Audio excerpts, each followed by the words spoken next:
Hello students. Students हम अपना topic जो पढ़ रहे हैं यूनिट 4 का रीसाइलेंस, ये उसका लास्ट पार्ट है।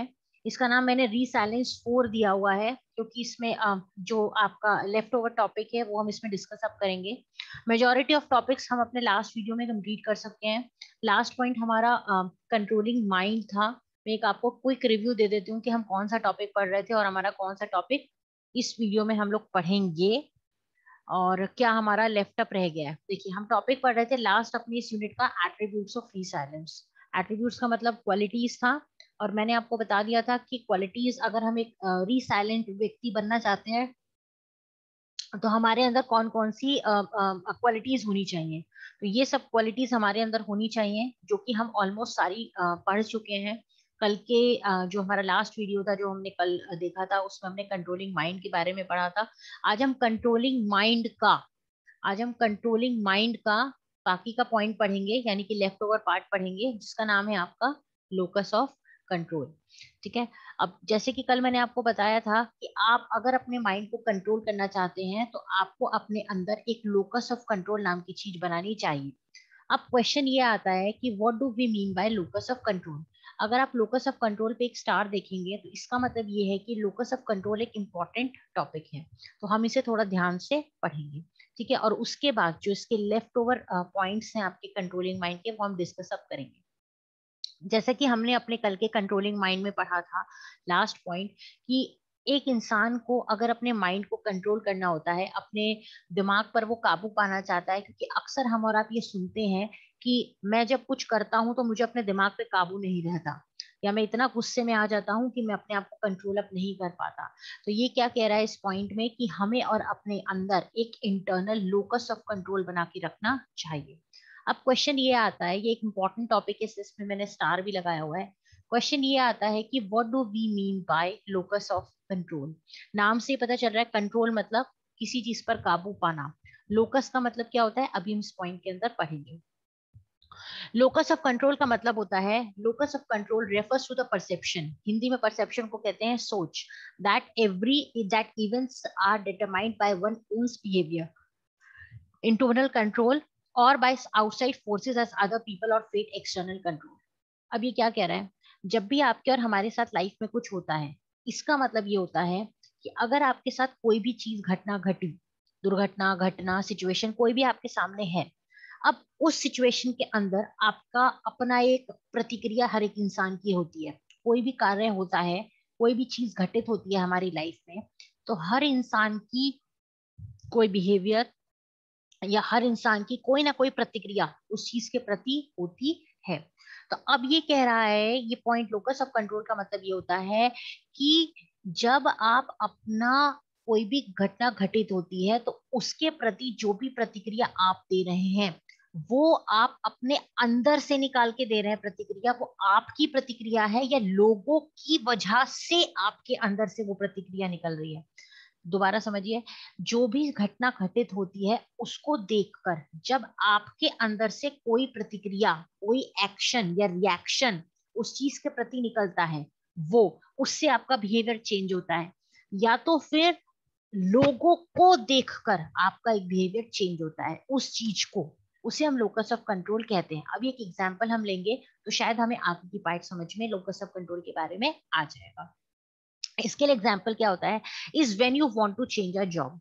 अब आप अगर अपनी नौकरी को बदलना चाहते हैं तो लोकस ऑफ कंट्रोल इसमें क्या है, इसमें लोकस ऑफ कंट्रोल ये है कि जब आप अपनी नौकरी को बदलना चाहते हैं तो आपका आंतरिक मन क्या कह रहा है कि आप नौकरी क्यों बदलना चाहते हैं, या नौकरी बदलने के बाद आप क्या करेंगे। आप इस उससे नौकरी नहीं छोड़ रहे हैं, या लोग क्या कहेंगे इस बात को सोचकर आप नौकरी नहीं छोड़ रहे। यानी कि आपका अपने मन पर कंट्रोल है या अपने मन पर आपका कोई कंट्रोल नहीं है, आपके मन पर बाहरी चीजें या बाहरी शक्तियों का कंट्रोल है। उस चीज को हम और आप लोकस ऑफ कंट्रोल कहते हैं। तो क्या कहता है कि आपको अपनी चीजों के ऊपर स्वयं का कंट्रोल होना चाहिए, ना कि दूसरे का कंट्रोल आपके ऊपर होना चाहिए। नेक्स्ट पॉइंट क्या कहता है, if you leave it up to fate. Fate का मतलब होता है डेस्टिनी, मतलब आप भगवान के भरोसे, जिसे हम एक तरीके से कह देते हैं। अगर आप चीजों को अगर आप एक नौकरी पाना चाहते हो, अब एक और एग्जांपल लेते हैं, अगर आप एक नौकरी पाना चाहते हो और आप इस भगवान भरोसे बैठ गए कि हे भगवान, भगवान इंटरव्यू के लिए कॉल दिलवा देंगे, तो आपको भगवान पर भरोसा है, यानी कि आपको एक्सटर्नल फोर्सेस पर भरोसा है, आपको अपने ऊपर भरोसा नहीं है। तो ये क्या है? आपका लोकस ऑफ कंट्रोल। अगर आप भगवान पे भरोसा नहीं करते, आप ये कहते हैं कोई भगवान जी थोड़ी ना इंटरव्यू की कॉल दिलवाएंगे, मैं मेहनत करूंगा, मुझे उम्मीद है कि मेरी इतनी पढ़ाई लिखाई, मेरी क्वालिफिकेशन ऐसी है कि मुझे उसे देखकर, मेरी काबिलियत पर मुझे वहां पर नौकरी मिलेगी, तो वो आपका इंटरनल लोकस ऑफ कंट्रोल होता है। दोबारा समझ लीजिए, लोकस ऑफ कंट्रोल क्या होता है? जो भी काम आपकी जिंदगी में हो रहा है वो दो पहलुओं पर होता है, या तो उसको देखकर आपके मन से प्रतिक्रिया निकलती है, या तो फिर आप दूसरों के भरोसे छोड़ देते हो कि हाँ, वो जो है वही प्रतिक्रिया सही है। That is called as locus of control. उदाहरण इसमें फिर एक बार दोहरा देती हूँ। अगर इंटरव्यू के लिए आपने पेपर, आपने एग्जाम दिया है किसी नौकरी के लिए, अब आप ये सोचो एग्जाम देने के बाद कि हे भगवान, मेरा इंटरव्यू के लिए कॉल आ जाए, तो इसका मतलब आप एक्सटर्नल लोकस ऑफ कंट्रोल पर फोकस करते हो, या आपका विश्वास अपने ऊपर नहीं, आप इस हे भगवान मेरा नंबर आ जाए। एक ये होता है कि नहीं, भगवान में क्या होता है, मैं इतना अच्छा पेपर करके आया हूँ, मेरा इतना अच्छा, मेरे अंदर काबिलियत है, मुझे विश्वास है कि मेरा नंबर के बेसिस पर मेरा सिलेक्शन हो जाएगा। तो ये आपका होता है internal locus of control. Last point आपका इसमें क्या कह रहा है, या हम कह सकते हैं कि कंट्रोलिंग माइंड का रिमेनिंग पार्ट आपका क्या कह रहा है, पॉइंट्स क्या कहते हैं कि री साइलेंट पीपल बिलीव दैट। अब आप ये सोचेंगे कि ये दो बार कंट्रोलिंग माइंड क्यों लिखा हुआ है, तो ये दो बार कंट्रोलिंग माइंड बच्चों इसीलिए लिखा हुआ है क्योंकि यहाँ पर लोकस ऑफ कंट्रोल हमने एक्सप्लेन किया था। अगर इस पॉइंट को मैं हेडिंग कंट्रोलिंग माइंड डाल के नहीं डालती, तो आप लोग ये सोचते ये लोकस ऑफ कंट्रोल का पॉइंट है। तो ये जो पॉइंट अब यहाँ से स्टार्ट करें, ये लोकस ऑफ कंट्रोल का पॉइंट नहीं है, ये कंट्रोलिंग माइंड का इस वाले पॉइंट के बाद का कंटिन्यूएशन में पॉइंट है। ये क्या कहता है? री साइलेंट पीपल बिलीव, जो लोग री साइलेंट होते हैं, लचीले होते हैं, या प्रतिरोधक क्षमता जिनकी ज्यादा होती है, वो लोग किस बात पर विश्वास करते हैं? वो बिलीव दैट दे, वो अपने आप पे विश्वास करते हैं, rather than outside forces are in control of their own life. वो ये कहते हैं कोई भी जिंदगी में मेरी चीज हो रही है, मैं अपने आप पे भरोसा करता हूँ, मैं दूसरों पे या बाहरी शक्तियों पर कह सकते हैं कि भरोसा नहीं करता हूँ। This trait is associated with less stress. ये जो ट्रेट का मतलब होता है क्वालिटी, अगर आप ऐसा करते हैं तो आप तनाव से कम रहते हैं, क्योंकि लोग जो होते हैं, people with an internal locus of control and a realistic view of the world can be more proactive in dealing with stressors in their life. अब ये पॉइंट क्या कहता है हिंदी में? अगर आप अपने आप पर इंटरनल लोकस ऑफ कंट्रोल पर भरोसा करते हैं, यानी कि अपने ऊपर कोई काम करने के बाद अपने ऊपर भरोसा करते हैं, आप ऐसे व्यक्ति हैं, तो आप पर स्ट्रेसर्स, स्ट्रेसर्स का मतलब क्या होता है? तनाव देने वाली चीजें कोई भी आपके ऊपर प्रभाव नहीं डालेंगी, और आपकी प्रोएक्टिव अप्रोच होगी, आप लोग जिंदगी में ज्यादा खुश रहोगे in comparison to the things और the people those who believe in external locus rather than internal locus. ठीक है, विच अभी क्या लिखा हुआ है? मोर सोल्यूशन ओरिएंटेड, आप सोल्यूशंस को ज्यादा अच्छी तरीके से निकाल पाओगे, आपको एक सेंस ऑफ कंट्रोल बहुत बढ़िया होगा, जो कि आपकी लाइफ में कम तनाव को लेकर आएगा। लेकिन अगर आप और हम अगर आप और हम बाहरी शक्तियों पर प्रोएक्टिव अप्रोच होने के बावजूद भी एक्सटर्नल फोर्सेस पर या एक्सटर्नल लोकस ऑफ कंट्रोल पर बिलीव करते हैं, तो शायद हम लोग स्ट्रेस से ज्यादा भरपूर रहेंगे इन कंपैरिजन किससे? अगर आप अपने ऊपर भरोसा इंटरनल उस पर करेंगे तो। Resilient people tend to accept challenges and work to overcome and even master them. जो resilient people होते हैं, वो चीजों को, जो भी चेंजेस होते हैं, हम कह सकते हैं कि चेंजेस को या रिस्क को या चैलेंज को अपनी लाइफ में वेलकम करते हैं, और जब वो चीजें उनकी लाइफ में आ जाती हैं तो वो बहुत मेहनत करते हैं। क्यों मेहनत करते हैं? They work hard to overcome. Overcome का मतलब क्या होता है? उन चीजों से बाहर निकलने के लिए, और कोशिश करते हैं कि मैं उनमें मास्टरी भी हासिल करूं। Now the question is what do you mean by mastery करूं? मास्टरी करने का मतलब क्या होता है कि मैं उस चीज में एक्सपर्टाइज्ड बन जाऊं। नेक्स्ट पॉइंट क्या कहता है? Even when a situation is not possible to control, कभी कभी लाइफ में ऐसा भी होता है कि जो भी आपके साथ घटित हो रहा होता है वो आपके हाथ में नहीं होता। ठीक है, जो री साइलेंट पीपल होते हैं वो कुछ सही नहीं होने पर भी या जब उनके हाथ में चीज नहीं भी हो रही होती है तब भी कोई ना कोई एक पॉसिबिलिटी, कोई ना कोई एक ऐसी चीज बना लेते हैं या कोई ना कोई एक ऐसी सिचुएशन अपने लिए बना लेते हैं टू एग्जिट, उससे बाहर निकलें और परस्यू दोस, या तो फिर जो सिचुएशन है उसमें अपने आप को ढाल लेते हैं। दोबारा पढ़ते हैं कि जो रीसाइलेंट पीपल होते हैं सबसे पहले चैलेंजेस को वेलकम करते हैं, उन्हें फेस करने की कोशिश करते हैं और कोशिश करने के बाद उसमें तरक्की या उन प्रॉब्लम से बाहर निकलने में भी उनको एक मौका मिल जाता है या बाहर निकल अपनी मेहनत के बल पर जाते हैं। और अगर सिचुएशन उनके कंट्रोल में नहीं होती है, यानी कि सिचुएशन खराब हो जाती है, तब भी ये लोग कोई ना कोई रास्ता उस सिचुएशन से बाहर निकालने का निकाल ही लेते हैं। और अगर नहीं भी निकाल पाते हैं तो उस सिचुएशन में रहते हैं, अपना मनोबल नहीं तोड़ते हैं और स्ट्रेस से पीड़ित और ग्रस्त नहीं होते हैं। स्ट्रेस होने के बावजूद भी ये लोग उस चीज से ओवरकम करने की कोशिश करते हैं। एग्जाम्पल क्या कहता है, when faced with a job loss, अगर किसी की कभी नौकरी चली जाती है तो जो रीसाइलेंट पीपल होता है वो seize an opportunity for exploring new employment option. इस तरीके के लोगों को इसने एग्जाम्पल दिया हुआ है कि अगर मान लीजिए कभी किसी व्यक्ति की नौकरी भी चली जाती है तो इस तरीके का व्यक्ति रोना, झीकना, परेशान होना ऐसा नहीं करता है, बल्कि नई नौकरी को खोजने की पूरी पूरी कोशिश करता है, या तो फिर नया एम्प्लॉयमेंट ऑप्शन कुछ ऐसा खोजता है कि मुझे कहीं और काम मिल जाए। वो ना तो डिप्रेस होता है, ना तो उसका मनोबल टूटता है, और ना ही उसको एक तरीके से डिप्रेशन में जाता है, परेशान रहता है, अपने आप को एक कमरे में पड़ा हुआ है, इस तरीके की कोई हरकत कभी वो नहीं करता है, ना ही उसका मनोबल कभी टूटता है। क्योंकि वो हमेशा एक हिंदी की कहावत है ना कि करत करत अभ्यास के जन्मति भूत सुजान, यानी कि वो व्यक्ति हमेशा मेहनत करने की कोशिश करता ही रहता है जब तक उसे कामयाबी हासिल ना हो जाए। जबकि कुछ लोग ऐसे होते हैं कि नहीं मिल रहा है तो छोड़ दो वाली स्थिति के अंदर बिलीव करते हैं।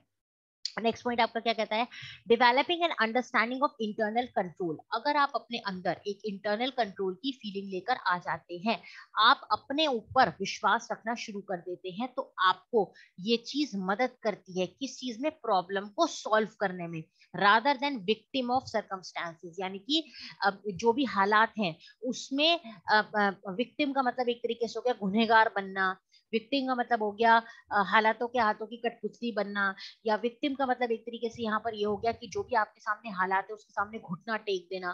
तो ये लोग ऐसा नहीं करते, ये लोग अगर अपने आप पर भरोसा करते हैं तो प्रॉब्लम सॉल्वर्स बन के निकलते हैं, यानी कि प्रॉब्लम का सोल्यूशन निकालने की पूरी कोशिश करते हैं। नेक्स्ट क्या कहता है, व्हेन इंडिविजुअल्स लर्न दैट, जब एक इंसान ये सीख जाता है कि they can control the outcomes, वो रिजल्ट्स को कंट्रोल कर सकता है अपने डिसीजंस के बेसिस पर, तो वो अपने आप को ज्यादा केपेबल मानने लगता है और कॉन्फिडेंट भी मानने लगता है। एग्जाम्पल के तौर पर हम यहाँ ले सकते हैं, देखिए पहले पॉइंट को दोबारा समझते हैं कि जब एक इंसान ये सीख जाता है कि वो अपने रिजल्ट्स को कंट्रोल कर सकता है, तो वो अपनी कैपेबिलिटी को जान जाता है और कॉन्फिडेंट ज्यादा महसूस करता है। उदाहरण के तौर पर एक स्टूडेंट है, जब वो ये जान जाता है कि मेरा रिजल्ट पॉजिटिव आएगा या नेगेटिव आएगा, किसी भी चीज का, कोई भी एग्जाम का रिजल्ट आएगा, तो वो उस चीज को कंट्रोल कर सकता है अपने डिसीजंस को, क्योंकि उसको पता है कि उसकी काबिलियत क्या है और उसके अंदर किसी काम को करने का कितना कॉन्फिडेंस है। नेक्स्ट पॉइंट क्या कहता है, व्हेन यू आर रीसाइलेंट, अगर आप एक लचीले इंसान है, माइंडेड, यहाँ पे लचीला शरीर की बात नहीं हो रही है, मानसिकता की बात हो रही है। Self control help you to take control over yourself and your action. अगर आप एक लचीले इंसान हैं और आप अपने ऊपर नियंत्रण या काबू पाना जानते हैं, तो आप कंट्रोल कर सकते हैं अपने ऊपर भी और अपने ऊपर के साथ साथ अपने एक्शंस पर भी। एक्शंस का मतलब क्या होता है, जो भी स्टेप्स आप लेते हैं उनको भी आप अच्छी तरीके से कंट्रोल कर सकते हैं। This relates to same composure, this relates to self composure, यानी कि ये आपको अपने आप को कूल रखने में, काम रखने में, ठंडा रखने में, और कलेक्टेडनेस मतलब एक साथ सबके साथ मिलजुल कर रहने में मदद करता है। और आप चीजों को मैनेज कर सकते हो, आप लोगों को मैनेज कर सकते हो, उनके स्ट्रेस को मैनेज कर सकते हो, प्लस आप हमेशा खुद प्रेशर में भी हमेशा आराम से कूल और काम अपना काम करोगे। कितना ही प्रेशर आ जाए लेकिन आपके चेहरे की हंसी कभी भी आपके चेहरे से जाती नहीं है। नेक्स्ट है आपका, resilient people aren't hot headaches, they are able to take everything into account before they responders. वो ऐसे नहीं होते कि चीजों से घबरा जाए, डर जाए या कुछ हो जाए। वो हर चीज को अपने अकाउंट में ले लेते हैं। अकाउंट का मतलब वो पैसे वाला खाता नहीं, अकाउंट का मतलब यहाँ पर ये है कि कुछ भी हो जाए वो हर चीज को झेलना जानते हैं। बिफोर दे रेस्पॉन्ड, वो हर चीज को झेल लेते हैं, उसके बाद सोचकर समझकर रेस्पॉन्स करते हैं। वो ज्यादातर मिस्टेक्स नहीं करते, कभी भी रैश जल्दी फिल्दी में डिसीजंस नहीं लेते, या कोई भी ऐसा कार्य नहीं करते कि जिससे करने के बाद उन्हें रिग्रेट, अपनी गलती का एहसास हो, या काम करने के बाद उन्हें माफी मांगनी पड़े। नेक्स्ट क्या है, एक जरूरी पहलू रीसैलेंस का ये भी है, is being able to accountable for yourself, कि आप अपने आप को अकाउंटेबल बने। And how you combat issues, आप अपने आप को कैसे बचाएं और कैसे इश्यूज से आप बाहर निकल के आए। विद हाई सेल्फ कंट्रोल, और ये हमेशा हो सकता है अगर आपके ऊपर एक अपना बहुत ज्यादा कंट्रोल होगा तो, और आपको अपने बारे में भी चीजों का पता होना चाहिए। सेल्फ कंट्रोल आता है आपका in times of discomfort. Self control आपके ऊपर है या नहीं है, आप अपने पे काबू रख सकते हैं, ये बात कैसे पता चलेगा? ये बात पता चलती है अगर हम डिस्कम्फर्ट की जो सिचुएशंस होती है, डिस्कम्फर्ट का मतलब क्या होता है, आप अपने पर नियंत्रण काबू रख सकते हैं, ये बात आपको कैसे पता चलेगी? अगर आपकी लाइफ में कोई चीज घटित होगी तभी तो आप जान पाएंगे कि आपका अपने मन पर कितना काबू है। अगर कुछ होगा ही नहीं तो आप कैसे जान पाएंगे कि आपका अपने मन पर कितना काबू है? या आप कह सकते हैं हार्ड सिचुएशंस, आपकी जिंदगी में कोई ना कोई बहुत ज्यादा कोई ऐसी दुर्घटना घट रही है या कुछ हो रही है, तभी आप जान पाएंगे।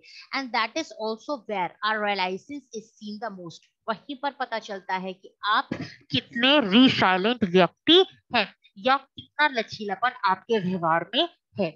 When faced with a crisis और प्रॉब्लम, अगर आप अपनी लाइफ में किसी प्रॉब्लम को फेस करते हैं, अगर आप अपनी लाइफ में कोई क्राइसिस से होते हैं, क्राइसिस का मतलब क्या होता है, कोई दुर्घटना आपके साथ हो जाती है या कुछ ना कुछ समस्या आपके साथ हो जाती है, अगर आपके साथ ऐसा होता है, it can be easy to get overwhelmed by the things that feel beyond your control। आप उस चीज से बाहर निकल सकते हो, दुर्घटना से या घटना से या कुछ भी है, और आप खुशी भी महसूस कर सकते हो अपने आप को दुख में भी, अगर आपके हाथ में आपका कंट्रोल है। अगर नहीं है तो आप कभी भी अच्छा महसूस नहीं करोगे, अगर आपके हाथ में कंट्रोल नहीं है तो। Instead of wishing there was some, ये सोचना या ये मानना कि मेरे हाथ में कोई रास्ता नहीं है, इंस्टेड ऑफ विशिंग, ये सोचना या मानना कि मेरे हाथ में कुछ भी नहीं है, there was some way you could go back, आप ये भी सोच सकते हो कि मेरे हाथ में कुछ भी नहीं है, ये सोचने की बजाय आप पहले जा सकते हो, पहले टाइम के बारे में सोच सकते हो कि कैसे चीजें चेंज हो सकती थी या कैसे मैं चीजों को चेंज किया करता था, और फोकस करने की कोशिश करो कि कौन कौन सी चीजें आपके कंट्रोल में थी और कौन कौन सी चीजें आपके कंट्रोल में अभी नहीं है। अगर चीजें आपके कंट्रोल में नहीं है तो आपको कोशिश करनी चाहिए कि मैं पूरा ध्यान अपना केंद्रित करूं, फोकस करूं उन चीजों के ऊपर, only on the things that are in your control, यानी कि जो चीजें आपके कंट्रोल में है आपको उन्हीं चीजों के ऊपर फोकस करना चाहिए, अन्यथा एल्स आपको चीजों को छोड़ देना चाहिए। इसके साथ ही आपकी यूनिट 4 कंप्लीट हो जाती है, और हमने अपना एट्रीब्यूट्स ऑफ रीसाइलेंस भी पढ़ लिया। अब किसी भी बच्चे को कोई भी प्रॉब्लम हो तो आप यूनिट 4 में मुझसे ड्यूरिंग द क्लास पूछ सकते हैं। अब अपने नेक्स्ट वीडियो में हम और आप नए टॉपिक के साथ मिलेंगे, जो कि हमारे सिलेबस का लास्ट टॉपिक होगा, यानी कि हम लोग अपने यूनिट 5 के नए टॉपिक के अंदर पढ़ेंगे। ठीक है, थैंक यू।